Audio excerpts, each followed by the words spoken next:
sobre aborto. Você é uma feminista, né? Uma feminista liberal. E teoricamente, você como feminista, você é uma defensora das mulheres, defensora dos direitos das mulheres. Eu queria saber o que você pensa a respeito das mulheres que ainda não nasceram, das mulheres que estão no ventre e que muitas vezes são abortadas.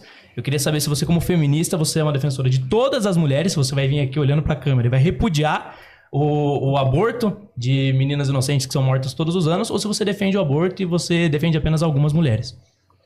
Ok, uma boa pergunta. E, primeiro, a gente tem que considerar a partir de que momento o embrião ele vai ser realmente merecedor de direitos, ou seja, a partir de qual momento ele vai ser uma pessoa humana.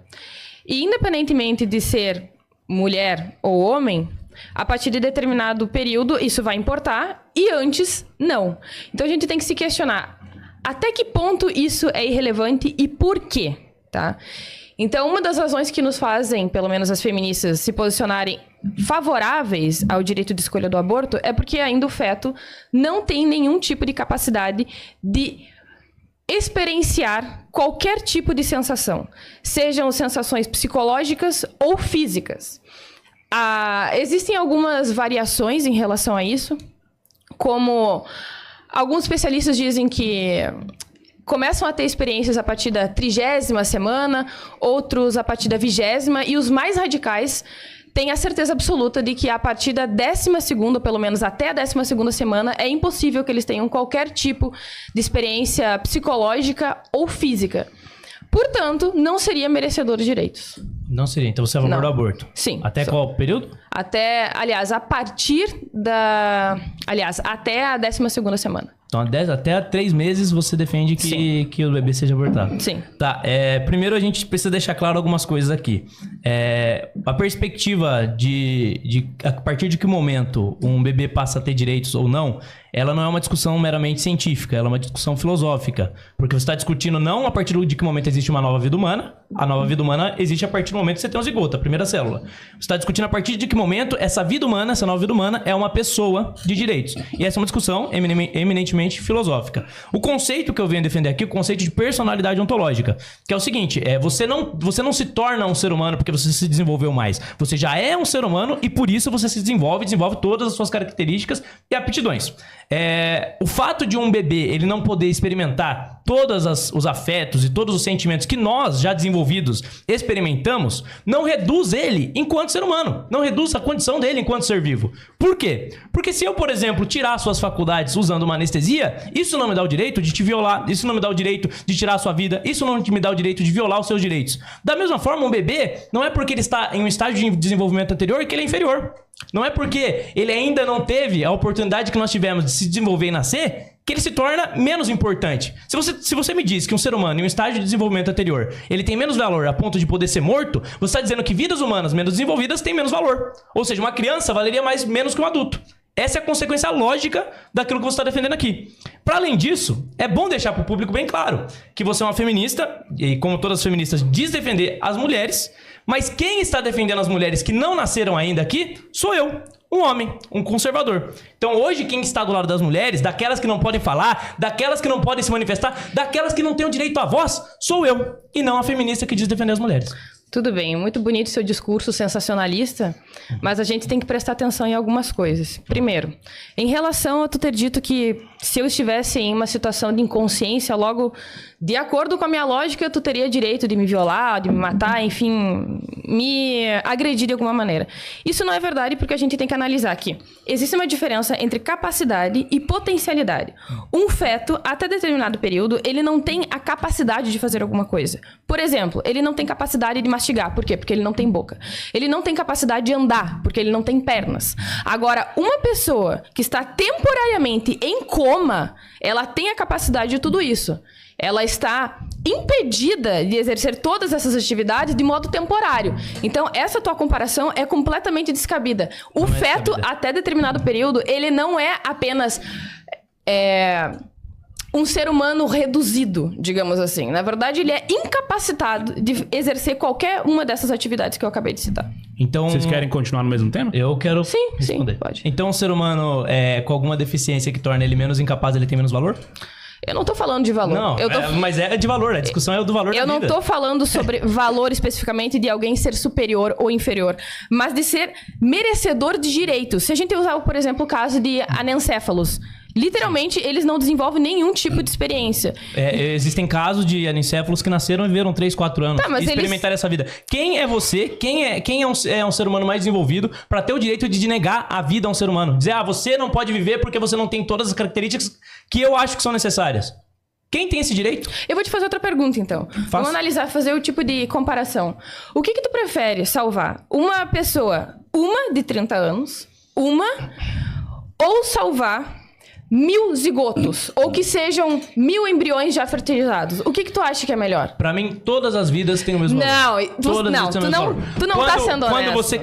Quando você coloca uma situação, que é a única situação em que eu admito que você possa optar por uma das vidas, que é a situação em que a mãe está correndo risco de vida.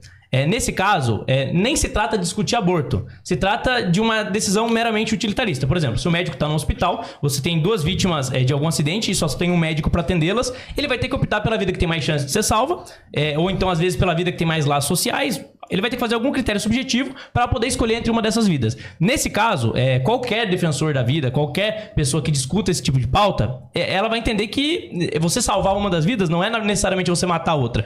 É apenas você fazer o mínimo possível para salvar o máximo de vidas possíveis. Nesse caso, eu entendo que a mãe deve ser preservada. Por quê? Porque você não vai ter escolha. Ou os dois vão morrer, ou um vai ser salvo. Então você salva a mãe. Agora, tirando essa excludente, que é mais ou menos a lógica que você está colocando aqui, qualquer outro caso deve-se sempre prezar para proteger todas as vidas. Tanto a vida da mãe, quanto a vida do bebê no útero. A verdade é que, em nome de uma liberdade sexual, que surge lá em 1968, você teve a Revolução Sexual, e a liberdade, todos agora têm o direito de ter as suas vidas sexuais ativas, você tem consequências dessa vida sexual ativa. E a consequência, muitas vezes, é uma gravidez indesejada, uma gravidez inesperada. E quando surge essa gravidez inesperada, aqueles mesmos que pregavam a liberdade sexual não querem lidar com as consequências e sacrificam vidas no altar do egoísmo. Sacrificam seres humanos indefesos. Então hoje aqui, eu sou a voz daquelas meninas, não aquelas que já nasceram como você, que têm faculdades plenas e que podem se defender. Eu estou sendo a voz daquelas meninas que ainda não nasceram. Eu estou defendendo as mulheres aqui muito mais do que o feminismo, que é uma ideologia assassina nesse sentido, é uma ideologia que defende a morte de seres humanos inocentes, é uma ideologia nesse sentido comparável aos grandes regimes totalitários, porque eu não vejo diferença nenhuma entre o Mengele, que executava judeus em campos de concentração, inclusive depois que ele saiu, que ele ficou foragido depois da guerra, ele foi fazer o que na Argentina? Foi fazer abortos. Abortos clandestinos. Por quê? Porque é a mesma lógica. Se um ser humano ele é inconveniente, a gente mata. É a forma mais fácil de lidar com o problema. Só que não é moralmente aceitável. Lucas, presta atenção no que tu falou. Tu comparou um aborto até a 12ª semana. Sim. De uma célula embrionária de um ser que humano. Não tem nenhum tipo de capacidade de ter experiências físicas ou psicológicas, com um doutor nazista que fazia experiências com gêmeos conscientes, com homossexuais e com deficientes. Essa é a sua comparação. Ele era tão assassino quanto. Essa é a sua comparação. O aborto é equivalente.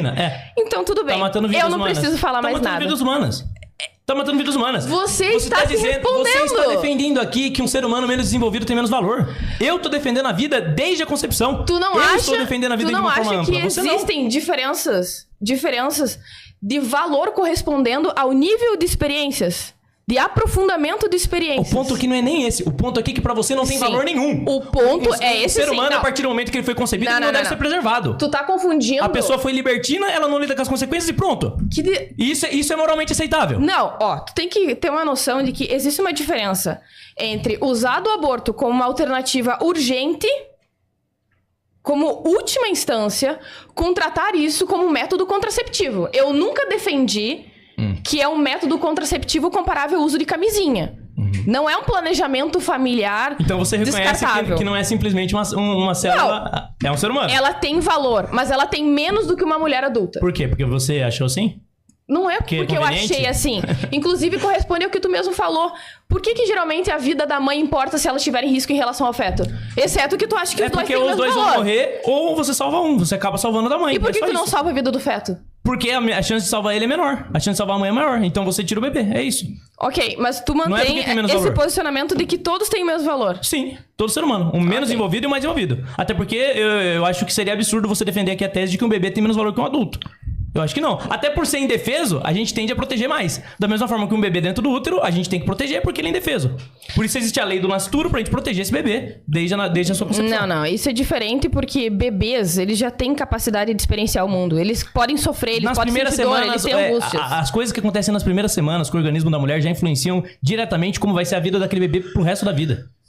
Inclusive consequências psicológicas que o bebê pode ter quando ele já é nascido, muitas delas são desenvolvidas lá na gestação. Mas antes não existem atividades sinápticas, Lucas. Antes da a 12ª. atividade sináptica é na quarta semana. Não é. É sim. Não é. É sim. A partir da quarta semana. Mas mesmo que não fosse, não é só questão de sinapse. O bebê não desenvolve sinapse. Ele não se torna um ser humano por desenvolver sinapse. Ele desenvolve sinapse porque ele já é um ser humano. A personalidade, todo o material genético que vai desenvolver, ele já tá lá. E muitas vezes você nega essa vida porque você fala, ele não vai sofrer. Se for assim, então a gente mata todo mundo que tá anestesiado. Não tá sofrendo. Eu já te respondi essa pergunta, eu não vou repetir. Você respondeu, mas você respondeu errado. Não Respondi a sua resposta errado. não é uma resposta. Simplesmente a sua tu não resposta aceitou. foi uma fuga. Tu não aceitou. No período que você tá sob anestesia, você é tão incapaz quanto um bebê que ainda Não, desenvolveu você a não é faculdade. incapaz. Você está impossibilitado. É incapaz. Não No é momento você é incapaz. simplesmente uma No momento você é potencialidade. incapaz. Você apenas fez um joguinho de palavras, uma abstração pra fugir do assunto. Porque é indefensável. A lógica do O aborto é feto tem indefensável. boca. Não O existe feto lógica. tem boca. O feto tem pernas. Ele vai ter ele só não vai ter se você não impedir. Ou ele vai se tornar o quê? Vai se tornar E um essa ornitorrinco? é a sua Ele pode se comparação. tornar alguma coisa além de ser humano?